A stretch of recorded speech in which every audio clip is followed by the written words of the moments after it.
Hi, my name is Zuzanna, and today I'll tell you a little bit about reproductive rights.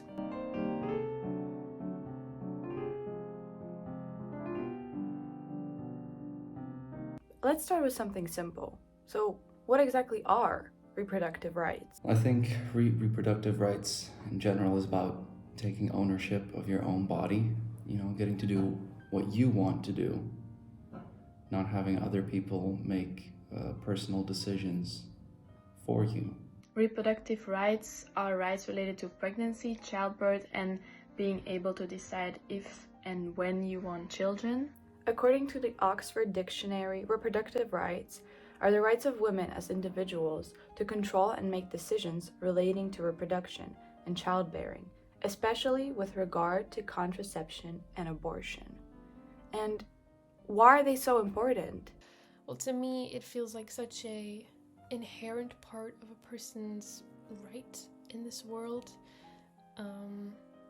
It's crazy to me that it's even a debate and that the government feels like it can impose these rules on us. For example, like places where abortions aren't legal.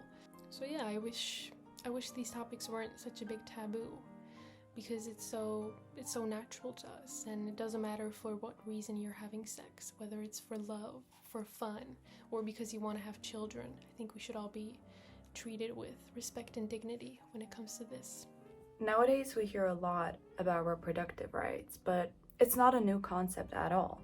There are inscriptions dating back to 4,000 years that talk about women's reproduction and how they dealt with everything. Just like us right now, back in the days of ancient Egypt, women were having abortions and using contraceptives. Actually, in most countries in the world, that wasn't an issue back then. So why is it now?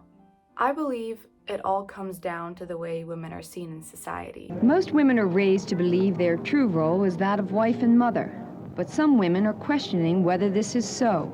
Is this the true role? Do I have to get married? Do I have to get pregnant? Do I have a choice? In the olden days, women were seen more as birthing machines, providing, for example, an heir to the family. This outdated idea still feels relevant sometimes, with many women not being seen as their own human beings. And as reproductive rights are basic human rights, they're still so behind because of that mindset. This subject also cannot be talked about without mentioning the overall fight for women's rights and inequality that's still happening. It is deeply interconnected. We have to remember that unpaid care work, child marriage, wage discrimination, sexual violence, no access to proper education, and so much more have an impact on women in society. Even after all this progress and all those changes, women are still seen as second in society, and that has to change. Women are apparently liberated in many ways, but in fact and in practice they're not. They're still discriminated against in many professional fields, and often in very pernicious ways. I think the time has come when women have got to find self-respect and a full identity of their own, and that's what's very difficult for them. And the battle that we have to fight is not against men, it's often against women, actually, to try and get them to fulfill themselves. You might be thinking right now, why should I even care? This has nothing to do with me. The truth is, we're fighting for so much more than accessible abortions and birth control pills. It's about women having autonomy over their own body, to have a choice whether to have children or not have them, and when to have them if they want to make their own decisions about their bodies and their lives, to feel safe in their body, to simply feel human. This is something that should be given, not endlessly debated in classrooms and on television. Nowadays, when we think about reproductive rights, the main thing that we think about is abortion.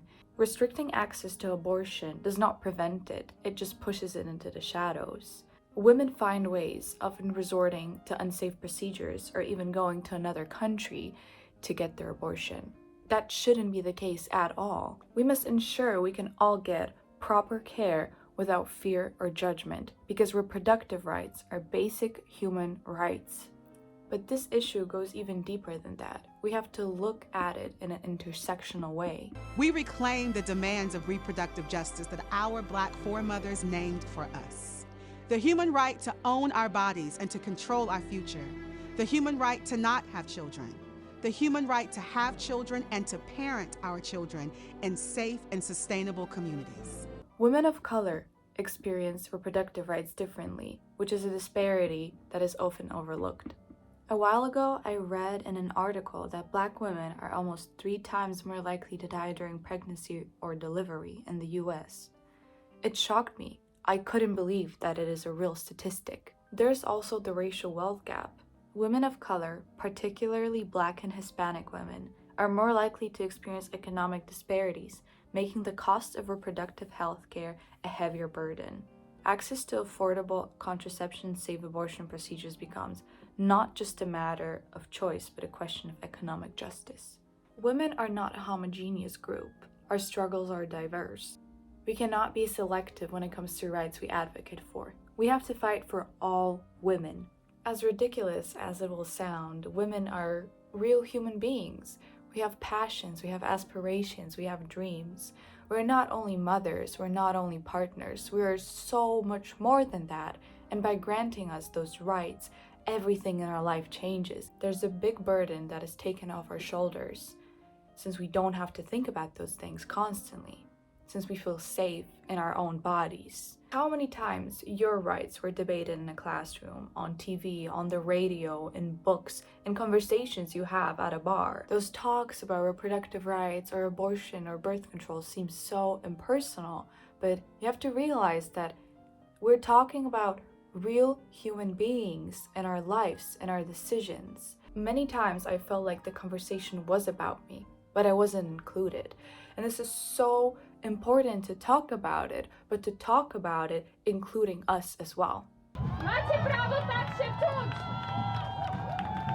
Mam jedno życie, jedno ciało, nikt za mnie go nie przeżyje. Dlatego mam prawo decydować o sobie. I wy również macie takie prawo! In 2020, as I was turning 18, my country, Poland, had a lot going on. One of the big changes was a near total abortion ban. This ruling has taken many lives already, with many doctors refusing to perform abortions in fear of being put in jail. From that moment, I stopped feeling safe in my own country. I was terrified for the future of women in Poland.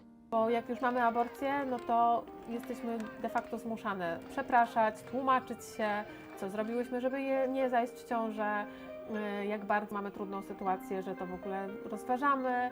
But happily, I wasn't the only person that was scared and angry.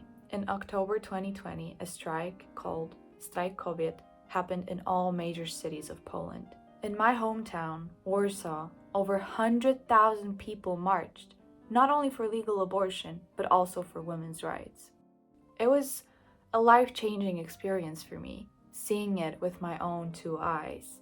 It made me feel like I'm part of something greater, that I'm not alone in everything that's happening. And it made me realize that we will never ever stop fighting for our rights, because reproductive rights are basic human rights. Women are beginning to have an image of ourselves as whole people instead of people who must play one particular or a few particular roles. Yeah. And that's a big change, but we still haven't made it a reality yet. I mean, the change is a majority change, but institutions haven't yet changed to make those choices possible. Yeah. I always hated how abortion, birth control, and everything about children was such a touchy subject, because how is a human being having control over their own body and the right to make their own decisions such a taboo?